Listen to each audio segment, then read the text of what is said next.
रे तनी कस के आवाज दे। अच्छा आवाज दे। अरे अइली हम पुरबा के ओर से, अरे माला के ने केना बनो तनी कस के भराओ रे। अइली हम पुरबा के ओर से, अरे घर के तोरा समानवा गोदावा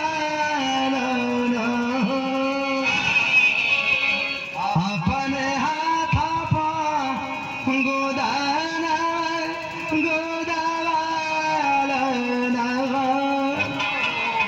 अरे कौन नहीं सका है गोहरा गोहरा हो को मेहरा रुपया गोहरा सतीश भौजी ए का चिल्लात रहो का गोदत रहो?